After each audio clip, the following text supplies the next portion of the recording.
আজকে আমরা গোলক সম্পর্কে জানবো। তো বাস্তবে এই গোলক কোথায় দেখা যায়? তোমরা ফুটবল দেখেছো, স্কুলে যখন স্পোর্টস হয় তখন লোহার বল দেখেছো, এগুলো হচ্ছে গোলক। তো গোলকের একটা যদি জ্যামিতিগত যদি সংজ্ঞা চাই, সেটা হচ্ছে, মনে করো এরকম একটা থালা, গোল থালা, এই থালার মাঝখান বরাবর, একদম মিডিল বরাবর যদি আমি একটা লাঠি ফিটিং করে দিয়ে, আর এই লাঠিটা কে যদি আমি দু হাতে নিয়ে এরকম পাক দিতে থাকি, তাহলে দেখবে একটা ছবি দেখা যায়, যে ঘনবস্তু দেখা যায়, তার নাম হচ্ছে গোলক। এখন এই গোলকের কটা তল আছে? একটাই মাত্র তল আছে, সেটা হচ্ছে বক্রতল। এইবার আমাদের প্রশ্ন হচ্ছে, এই যে বক্রতল আছে, তাহলে এই বক্রতল এর ক্ষেত্রফল কি করে বের করব? গোলকের যেহেতু একটাই তল, যদি আমাদের অঙ্কের মধ্যে সমগ্র তল বলা থাকে, তাহলে আমরা ওই বক্রতলেরই ক্ষেত্রফল বুঝবো। তো প্রশ্ন হচ্ছে, এর এই বক্রতলের ক্ষেত্রফল বের করব কিভাবে? যদি আমরা এই গোলকের উপর মনে করো দড়ি দিয়ে সমস্ত জায়গাটা কভার করে দিলাম, তাহলে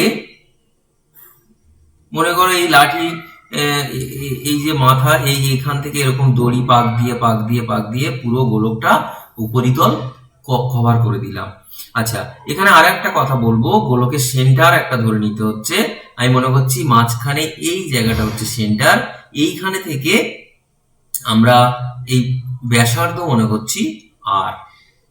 তাহলে বলা হচ্ছে যে এই যে দড়িটা এবার আমি খুলে নিলাম, খুলে নিয়ে কি করলাম, এরকম পাকিয়ে পাকিয়ে পাকিয়ে পাকিয়ে যদি এরকম রাখি, যেখানে আমার এই পাকানো দড়ির ব্যাসার্ধ আর নেব, তাহলে আমার গোলকের যে ব্যাসার্ধ, সেম ব্যাসার্ধ বিশিষ্ট যদি এরকম দড়িটা পাক দিয়ে যদি এরকম একটা জায়গায় রেখে দিই, তাহলে দেখা পাবো চারখানা এরকম পাক দেয়া সেম সেম ব্যাসার্ধ বিশিষ্ট চারখানা পাবো। যদি ওই গোলক থেকে আমরা দড়িটা খুলে নিয়ে এরকম রাখি, তাহলে এরকম আমাদের চারখানা একই ব্যাসার্ধ বিশিষ্ট, এবং গোলকের ব্যাসার্ধ যা, এদের প্রত্যেকের ব্যাসার্ধ তাই হবে। তো এরকম চারখানা, মনে করো ওই যে গোল আকারের যে আমাদের দড়ি দিয়ে পাপোশ তৈরি করা হয়, ওরকম দেখতে হবে। তাহলে প্রশ্ন হচ্ছে, আমাদের এই প্রত্যেকটা পাপোশের যদি আমরা ক্ষেত্রফল বের করতে চাই, এদের প্রত্যেকের তো ব্যাসার্ধ ছোট হাতের আর, তাহলে প্রত্যেকের যেহেতু বৃত্তাকার শেপ, তাহলে প্রত্যেকের ক্ষেত্রফল হবে পাই আর স্কয়ার। তাহলে এখানে চারখানা রয়েছে, চারখানার ক্ষেত্রফল হবে 4πr²। তাই আমাদের গোলকের বক্রতলের ক্ষেত্রফল বা সমগ্রতলের ক্ষেত্রফল, সেটা হচ্ছে 4πr² বর্গ একক। আচ্ছা, আর আরেকটা জিনিস রয়েছে, সেটা হচ্ছে গোলকের আয়তন কি করে বের করব। তার মানে ওই গোলকটার মধ্যে যদি লোহার বল হয়, তাহলে কতটা লোহা আছে সেটা কি করে বের করব? সেটা হচ্ছে বের করতে গেলে আমাদের একটা থিওরি, সূত্র বলে দেওয়া রয়েছে। গোলকের আয়তন হচ্ছে 4/3πr³ ঘন একক। তো যেখানে গোলকটির ব্যাসার্ধ দৈর্ঘ্য হচ্ছে আর একক, তো প্রশ্ন হচ্ছে এটা আসছে কোথা থেকে হয়তো বা আমাদের পরীক্ষায় আসে না, তবু একটু বলে রাখবো। যদি একটি গোলকের ব্যাসার্ধ আর হয়, বলছে ল্যাবে পরীক্ষা করে দেখা গেছে যে এই আর ব্যাসার্ধ বিশিষ্ট দুটো যদি শঙ্কু নিই, এরও ব্যাসার্ধ আর, এবং আরো একটা শঙ্কু যদি নিই,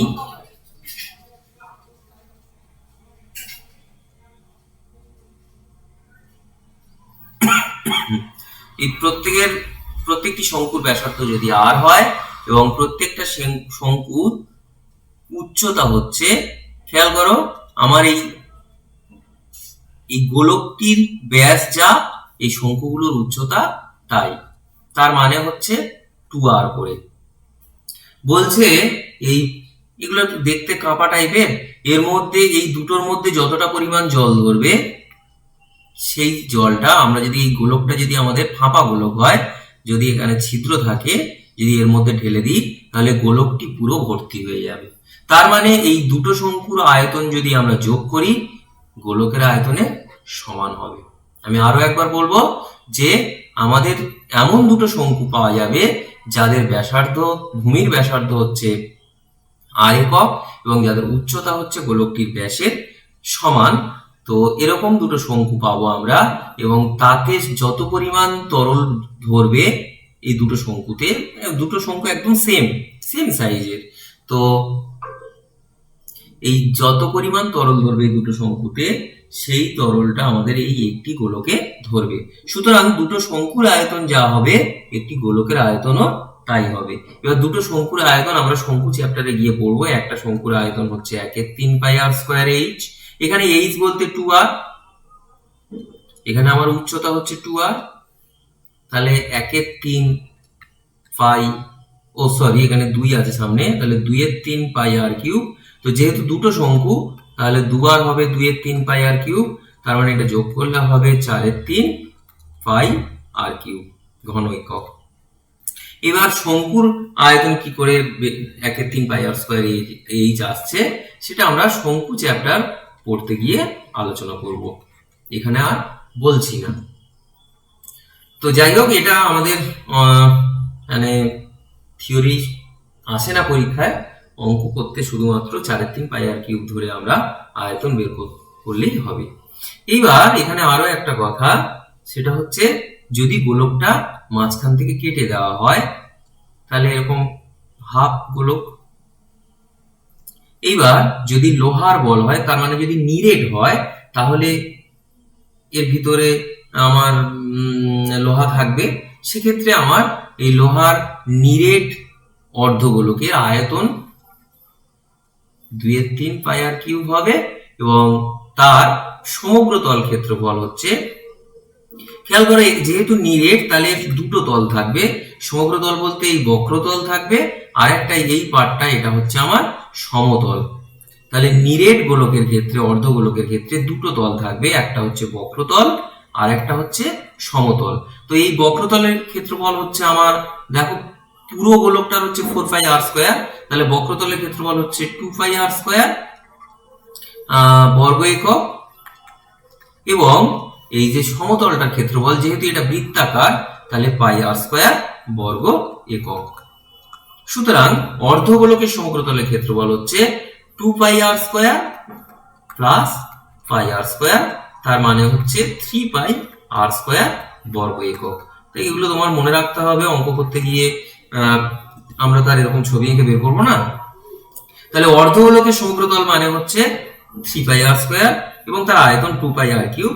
আর যদি ফাঁপা অর্ধগোলক হয়, এটা নিরেট অর্ধগোলক ছিল, এটা হচ্ছে নিরেট অর্ধগোলক ছিল, কিন্তু যদি ফাঁপা অর্ধগোলক তার মানে যদি বাটি হয়, এরকম একটা বাটি যদি হয় তাহলে তার কিন্তু এই মুখটা ফাঁপা থাকবে এবং সেক্ষেত্রে তার সমগ্রতল বলতে একটাই মাত্র তল, সেটা হচ্ছে 2 পাই আর স্কয়ার। তাহলে তার সমগ্রতল বলতে আমার 2 পাই আর স্কয়ার হবে। এবং যদি বাটির আয়তন বের করতে বলা হয় তখন কিন্তু বাটিটা কতটা পুরু সেই হিসাবে আমার বের করতে হবে। যদি এরকম টাইপ অঙ্ক আসে আমি তখন আলোচনা করব। এইবার আমরা বসে দেখি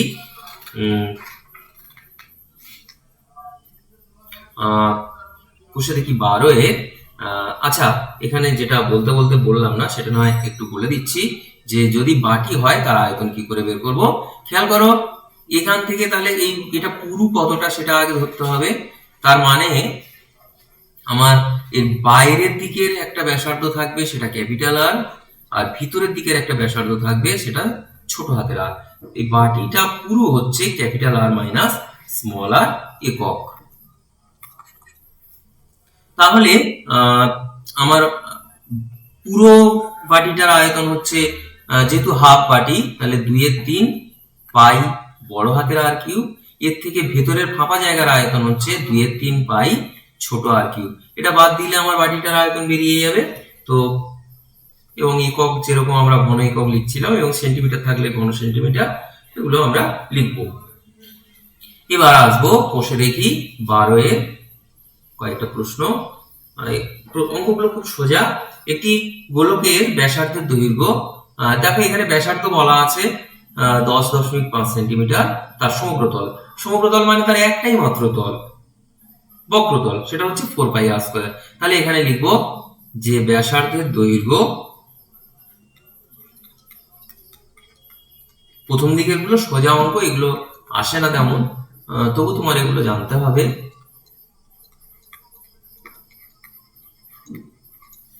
তার সমগ্রতলের ক্ষেত্রফল,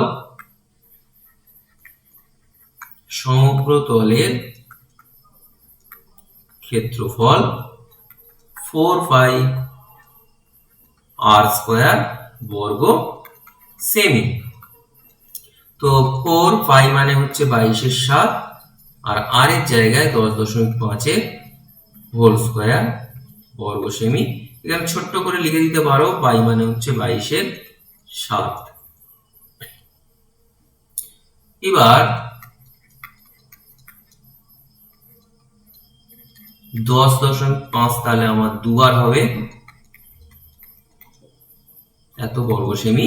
এবার আমি দশমিক তুলে দিচ্ছি, দিলে নিচে 10, 7 দিয়ে যদি কাটাকাটি করি 7 15 105, এখানেও দশমিক তুলে যদি নিচে 10 রাখলাম। এবার 5 2 10, এটা হচ্ছে 5 3 15, 2 11 22। তাহলে আমি আর কাটাকাটি করছি না, নিচে আমার 10 থাকবে, আর উপরে এইগুলো আমার একটু গুণ করে লিখতে হবে। দেখো 105 এর সাথে গুণ করব, 3 11 33 আর 4, এটা গুণ করে পাচ্ছি 13,860। যেহেতু আমি 10 দিয়ে ভাগ করব, তাহলে 1386 বর্গ সেমি হয়ে গেল। খুব ছোট্ট একটি অঙ্ক ছিল। এরপর 2 এর দাগে বলেছে একটি চামড়ার বল তৈরি করতে প্রতি বর্গ সেন্টিমিটার 17 টাকা 50 পয়সা হিসাবে 431 টাকা 20 পয়সা লেগেছে। তাহলে বলটার ব্যাসের দৈর্ঘ্য কত? খেয়াল করো, চামড়ার বল তৈরি করতে তোমার হচ্ছে, তার মানে এই যে বলটা, এর আমার সমগ্রতল, অ্যাকচুয়াল বক্রতলের ক্ষেত্রফল আমার বের করতে হবে। তো আমি বরং আমার ব্যাসের দৈর্ঘ্য বের করতে বলেছে, আমি বরং বলটির ব্যাসার্ধের দৈর্ঘ্য ধরে নিচ্ছি। বলটির ব্যাসার্ধের দৈর্ঘ্য আমি মনে করছি ছোট হাতের আর। আচ্ছা, এখানে যেহেতু বর্গ সেন্টিমিটার আছে, তাহলে আর সেন্টিমিটার লিখবো। তাহলে লিখবো অতএব বলটির সমগ্রতলের ক্ষেত্রফল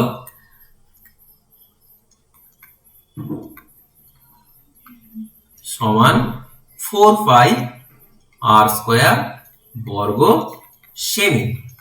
খেয়াল করো, এখানে প্রতি বর্গ সেন্টিমিটার 17 টাকা 50 পয়সা খরচ হয়েছে, তাহলে লিখবো অতএব বলটি তৈরি করতে খরচ হয়েছে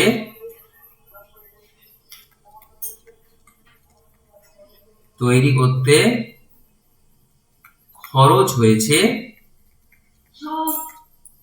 4 পাই আর স্কয়ার গুণ 17.50 টাকা। এখানে লিখবো তাহলে শর্তানুসারে 4 পাই আর স্কয়ার ইন্টু 17.50, এটা সমান ওরা বলে দিয়েছে 431 টাকা 20 পয়সা। তো এইখানে পাই এর জায়গা 22/7 বসাবো, আর স্কয়ার আর 17.50টা এই পারে নিয়ে চলে আসছি। দেখো উপর নিচে আমার দশমিক উঠে যাবে, আমি একটু কাটাকাটি করে এখানে ছোট করে নিতে পারি। দেখো 10 দিয়ে যদি কাটি এটা হবে 175, এটা হচ্ছে 4312। 3 দিয়ে যদি কাটি, না 3 দিয়ে তো যাচ্ছে না, ঠিক আছে এরকমই থাক, আর কাটার দরকার নেই। এবার পরে গিয়ে কাটছি। তাহলে এখানে ছিল 175, তাহলে এখানে আর স্কোয়ার সমান উপরে আছে 4312, নিচে আছে 175, আর এদিকে 7টা উপরে চলে আসবে, 22 নিচে যাবে এবং 4ও নিচে যাবে। এইবার দেখি কাটাকাটিটা কোথায় হয়। দেখো 7 দিয়ে যদি কাটি, 7 2 14, 7 5 35 হয়ে গেল। এবার যদি 4 দিয়ে কাটি, 4 1 4, 31, 4 7 28, 4 8 32। 2 দিয়ে যদি কাটি, 11 2 22, এটা হচ্ছে 5 3 9। এবার 11 দিয়ে যদি কাটি, 4 11 44,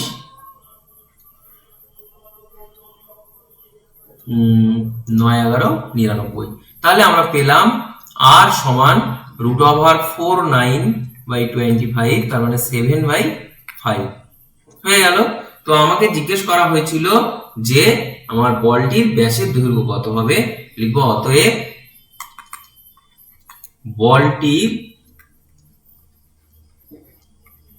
ব্যাসের দৈর্ঘ্য, দেখো ব্যাস মানে হচ্ছে 2 দিয়ে গুণ করতে হবে, তার মানে 14/5। তো এটাকে আমি উপরে 2 দিয়ে গুণ করলে 28, নিচে 10 কেন করলাম, তার কারণ হচ্ছে এই 10 দিয়ে ভাগ করতে সুবিধা হবে। 2.8 সেন্টিমিটার হয়ে গেল। এবার 3-এরটা, স্কুলে শর্টপাট খেলার জন্য যে বলটি ব্যবহার করা হয় তার ব্যাসের দৈর্ঘ্য 7 সেন্টিমিটার। তো বলটিতে কত ঘন সেন্টিমিটার লোহা আছে, তার মানে তোমার আয়তন বের করতে বলেছে। তাহলে এখানে লিখব বলটির ব্যাসার্ধের দৈর্ঘ্য, ছোট হাতের আর, এটা সমান 7/2 সেন্টিমিটার। তো লিখব অতএব বলটির আয়তন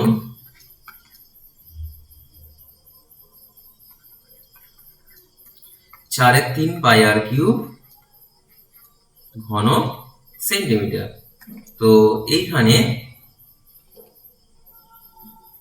4এর 3, পাই মানে হচ্ছে 22/7। এখানে ছোট্ট করে লিখে দিতে পারো। বেশ, এবার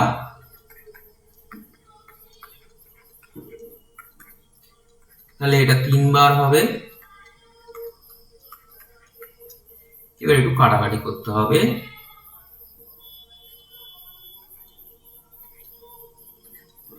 তো খেয়াল করো আর কাটাকাটি যাচ্ছে না, তাহলে নিচে থাকছে 12, আর উপরে একটু গুণ করতে হবে, 44 × 49, তাহলে 21 56।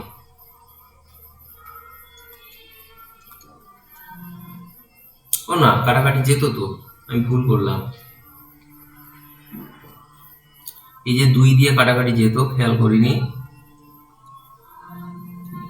তাহলে নিচে থাকছে শুধুমাত্র 3, আর উপরে থাকছে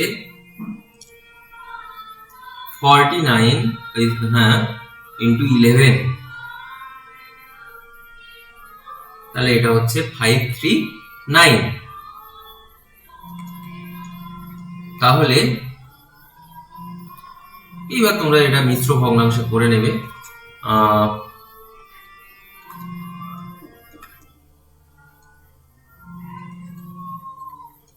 3 7 21, 3 9 27, তার মানে এইটা এখানে 2 3 এত ঘন সেন্টিমিটার। এই একক লিখতে ভুলো না যেন, ঘন সেমি, বর্গ সেমি, যেখানে যেটা লিখতে হবে। এবার 4 দাগেরটা বলছে 28 সেন্টিমিটার দৈর্ঘ্যের ব্যাস বিশিষ্ট একটি নিরেট গোলক জলে সম্পূর্ণভাবে নিমজ্জিত করলে যে পরিমাণ জল অপসারিত করবে। দেখো, এটা আর্কিমিডিসের সূত্র অনুযায়ী তোমার যে পরিমাণ জল অপসারিত করবে সেটা হচ্ছে গোলকটির আয়তনের সমান। সুতরাং আমাদের গোলকটির আয়তন বের করতে হবে। তাহলে এখানে ব্যাসার্ধের দৈর্ঘ্য বের করব। তাহলে লিখব নিরেট গোলকটির ব্যাসার্ধের দৈর্ঘ্য ছোট হাতের আর, এটা সমান, দেখো এখানে ব্যাস বলা আছে, তাহলে 2 দিয়ে ভাগ করে দেবো। তো তাহলে লিখবো অতএব গোলকটির আয়তন 4/3 পাই আর কিউব ঘন সেমি। তাহলে এখানে পাই এর মান বসাতে হবে 22/7, আর এটা হচ্ছে 14 কিউব। এখানে লিখে দেবো, ডান দিকে লিখলে ভালো হয়। তাহলে এখানে পাবো 4/3 22/7 আর 14 হলো আমার 3 বার এত ঘন সেন্টিমিটার। একটু কাটাকাটি করতে হবে, 7 2 14। দেখো আর কিন্তু কাটাকাটি যাচ্ছে না, সুতরাং আমার উপরের গুলো গুণ করব। 4 22 88, তার সাথে হচ্ছে 28 আর 14 গুণ করে পাচ্ছি 34 496, আর নিচে হলো আমার 3 এত ঘন সেন্টিমিটার। তাহলে একটু ভাগ করে দিই।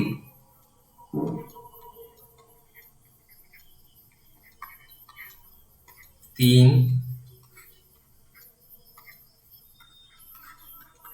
3 4 12, 3 9 27,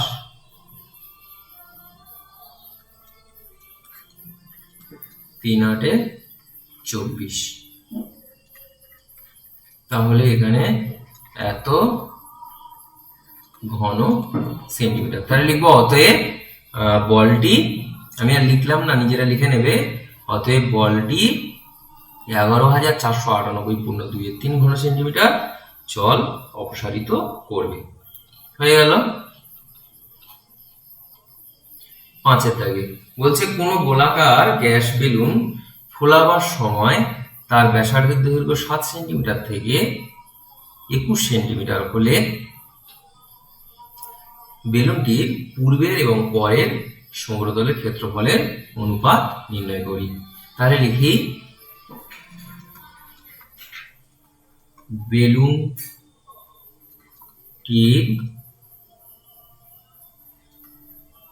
ফোলাবার পূর্বে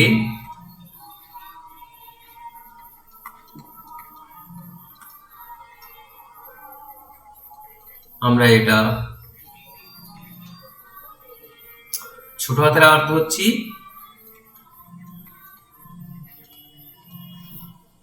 তাহলে লিখব অতএব বেলুনটি ফোলাবার পূর্বে সমগ্র তলের ক্ষেত্রফল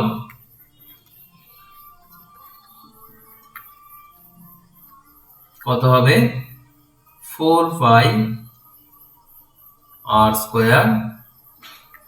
তাহলে 4 পাই 7 স্কয়ার, এটা হচ্ছে বর্গ সেমি। তাহলে এখানে 7 স্কয়ার মানে হচ্ছে 49, এত বর্গ সেন্টিমিটার। ঠিক একইভাবে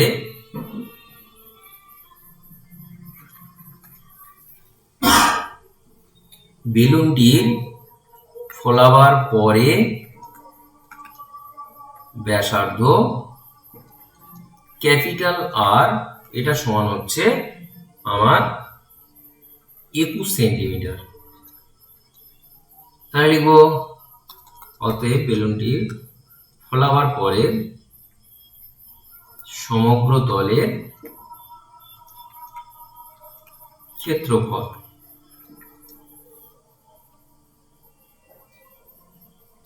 তাহলে 4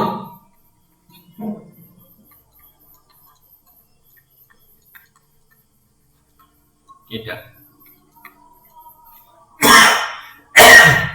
তাহলে 4 আমি পাই এর মান বসাবো না, ক্যাপিটাল আর মানে হচ্ছে 21 হোল স্কয়ার বর্গ সেন্টিমিটার। তাহলে 21 গুণ 21 গুণ 4 পাই বর্গ সেন্টিমিটার। আমার এই দুটো সমগ্রতলের ক্ষেত্রফলের অনুপাত বের করতে বলেছে। তাহলে লিখব অতএব ফোলাবার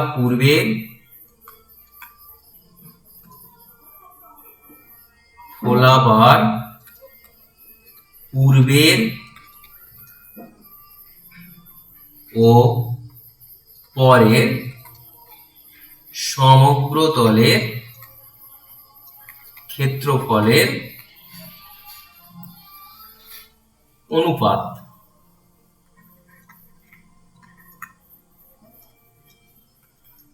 তাহলে পূর্বে কত হয়েছে 49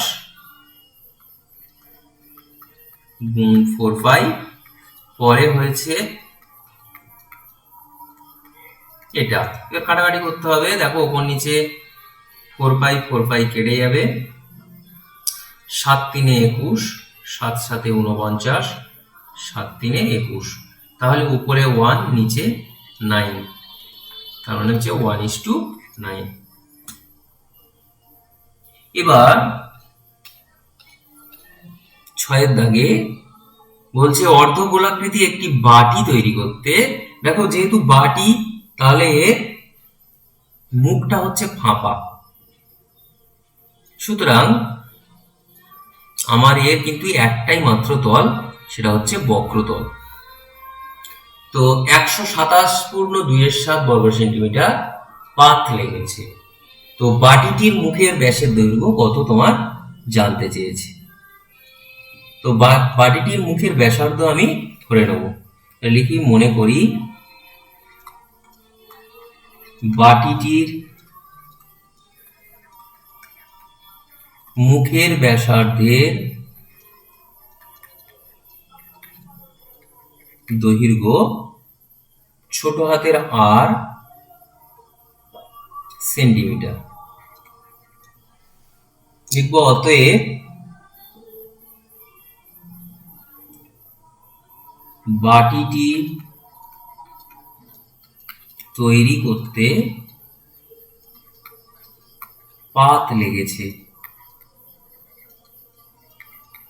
তার মানে আমার বাটিটা বক্রতলের ক্ষেত্রফল সেটা হচ্ছে 2 পাই আর স্কয়ার বর্গ সেন্টিমিটার। এটা লিখবো শর্তানুসারে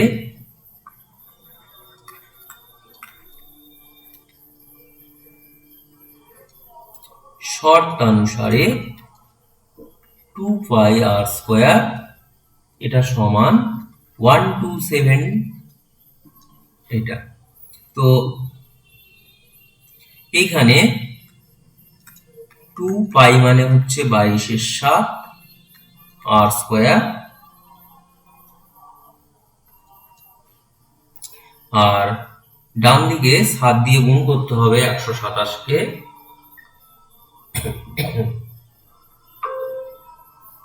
8 8 9 আছে, তার সঙ্গে আবার 2 যোগ করতে হবে, তাহলে 891/7। আচ্ছা, আর এখানে ছোট্ট করে লিখে দেব পাই মানে হচ্ছে আমার 22/7। তাহলে এইটা সমান 891/7 ওপরে 7, নিচে 2 ইন্টু এটা। দেখো এই 7 7 কেটে যাবে, আমার মনে হয় 11 দিয়ে কাটাকাটি যাবে। 8 11 88, 11 একে 11, তাহলে পেলাম r স্কোয়ার সমান এটা। তাহলে r সমান বর্গমূল করতে হবে, করলে এটা পাবো। তো বাটিটার মুখের ব্যাস বলেছে, লিখবো অতএব বাটিটির মুখের ব্যাসের দৈর্ঘ্য সমান, দেখো আমি ব্যাসার্ধ পেয়েছি, তাকে 2 দিয়ে গুণ করতে হবে, তাহলে 9 সেন্টিমিটার হয়ে গেল। এরপরে 7 দাগে বলেছে একটি নিরেট লোহার গোলার ব্যাসার্ধের দৈর্ঘ্য 2.1 সেন্টিমিটার, ওই গোলাটিতে কত ঘন সেন্টিমিটার লোহা আছে, তার মানে তার আয়তন বের করতে বলা হয়েছে, আর তার বক্রতলের ক্ষেত্রফল বের করতে বলা হয়েছে। তাহলে লিখব গোলাটির ব্যাসার্ধের দৈর্ঘ্য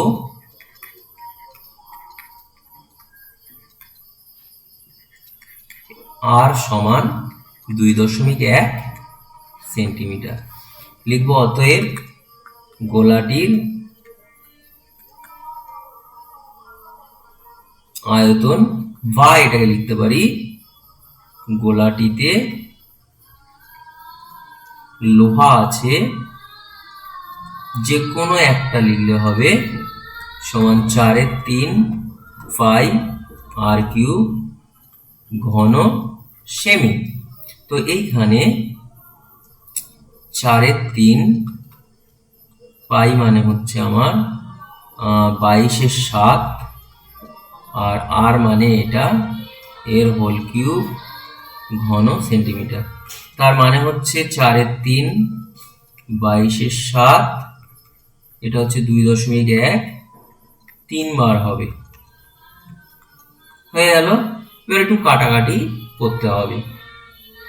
খেয়াল করো, আমি যদি দশমিক তুলে দিই তাহলে 10, এটাও 10, এটাও 10, তাহলে 7 3 21, 3 3 কেটে গেল, তাহলে আমার নিচে থাকবে একের পিঠে 3টা শূন্য, আর উপরে আছে 2টো 21, একটা 22 আর একটা 4, এগুলো আমার গুণ করতে হবে। তাহলে এটা হচ্ছে 88 গুণ 21 গুণ 21, এটা হলে আমার হচ্ছে 38,808 এত ঘন সেন্টিমিটার। তাহলে খেয়াল করো, যেহেতু একের পিঠে 3টা শূন্য দিয়ে ভাগ করছি, তাহলে আমার দশমিকটা 3 ঘর বাঁ দিকে সরে আসবে, তাহলে এটা হবে আমার আয়তন। এবার আমার বের করতে বলা হয়েছে তার বক্রতলের ক্ষেত্রফল, লিখব এবং গোলাটির বক্রতলের ক্ষেত্রফল সমান 4 পাই r স্কয়ার বর্গ সেমি। তো 4 পাই মানে হচ্ছে 22/7, এটা। তাহলে এখানে 4 22/7, এটা হচ্ছে 2.1, দুবার দশমিক তুলে দিলাম, 7 3 21, তাহলে আমার নিচে হচ্ছে 100 আর উপরে হচ্ছে 88 গুণ 63, পাচ্ছি 5544।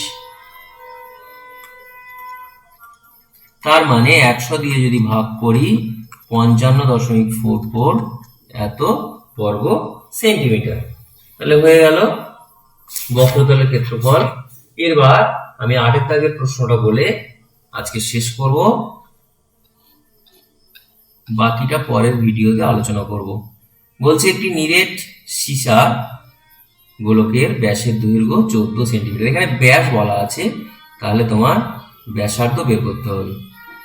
তাহলে এখানে লিখব সীসার গোলকের ব্যাসার্ধ, সীসার গোলকের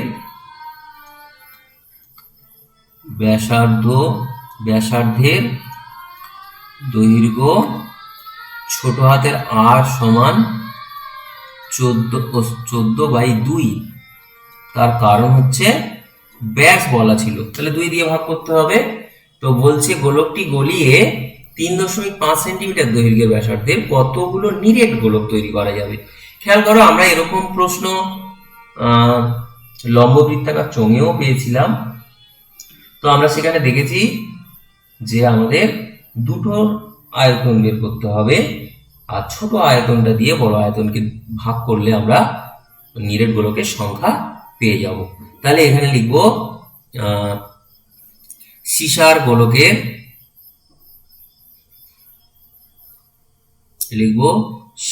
গোলকের আয়তন 4/3 পাই r³ ঘন সেমি। তাহলে এটা হচ্ছে 4/3 পাই 7³ ঘন সেমি। এটা হচ্ছে আমার বড় গোলকের আয়তন। সীসার এখানে বড় লিখে দিলাম। এবার আমার ছোট গোলকগুলোর আয়তন এখানে লিখি। আবার সীসার ছোট গোলকের আয়তন কি হবে? 4/3 পাই, যেহেতু তার ব্যাসার্ধ হচ্ছে এটা, তাহলে এটা কিউব। তাহলে এখানে লিখবো অতএব ছোট নিরেট গোলকের সংখ্যা সমান, আমি এই যে পাই এর মান টানগুলো বসাইনি, তার একটাই কারণ ছিল, এই যে আমার উপর নিচে দেখো কেটে যাবে, তাহলে এত টি। এইখানে দেখো উপর নিচে আমার 4/3 পাই কেটে যাবে, তাহলে থাকবে হচ্ছে শুধুমাত্র এই 3টে 7, আর এটা হচ্ছে, এটাও আমার 3 বার থাকবে। তাহলে কাটাকাটি করলে দেখো 35 দিয়ে 70 মানে 2, এটাও 2, এটাও 2, তা 3টে 2 এর গুণ করলে আমার 8টা হবে। তাহলে হচ্ছে আমার 8খানা ছোট নিরেট গোলক তৈরি করা যাবে। আজকের এখানে শেষ করছি, বাকিটা পরের ভিডিওতে আলোচনা করব।